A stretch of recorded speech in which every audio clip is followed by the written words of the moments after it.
creating an online course? Well, make sure you include these 5 things.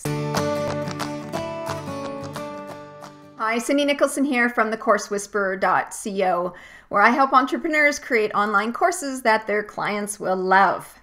So you want to create some extra passive income, and you've decided that an online course is the way to go. The thing is you just don't want to throw something together. You want to put a course together that gets a real results for your clients.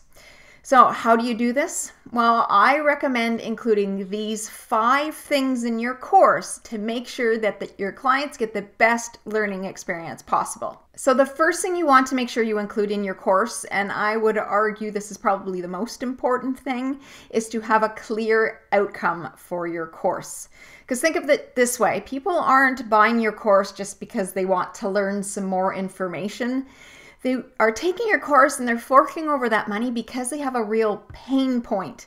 They have something that needs to be solved and they're buying your course to solve it. So when you are putting your course together, make sure that you're focusing on a specific pain point that you have for your client and that your course will take them through those steps in order to have the transformation and resolve the pain point that they have. Now, the second thing you want to make sure that you include is some opportunities to practice. So you've got some kind of activities filtered throughout your course. Think of it this way. You can't learn to ride a bike just by watching a YouTube video. You have to get out there and practice. And the same thing goes for whatever it is that you're teaching your clients. They have to practice what you have taught them in order for them to truly be able to implement it. Sorry to say this, but just because you say something doesn't mean your clients have got it. You really want to make sure that you embed various different activities throughout your course so that they can keep learning as they go. The third thing that you want to make sure that you include in the course is you.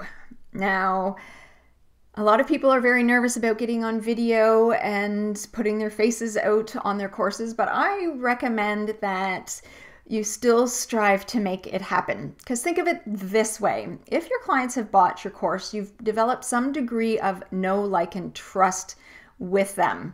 And they have some sort of insecurity around this pain point that you're solving with your course. So by you showing up periodically through the course, it doesn't have to be a lot, helps them feel that you've got their back and that you're in this together to help overcome this challenge that they're having.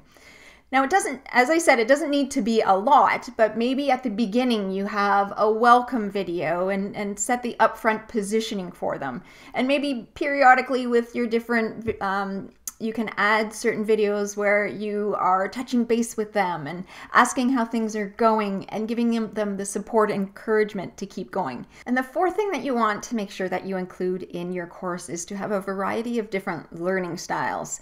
Now, this comes back from my teaching days, but you may have already heard that different people learn differently when it comes to learning new things, whether they're auditory, visual, or kinesthetic learners.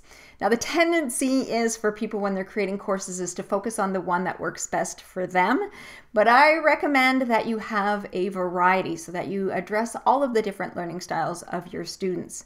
That's where video is really helpful because it helps with the auditory and the visual learners.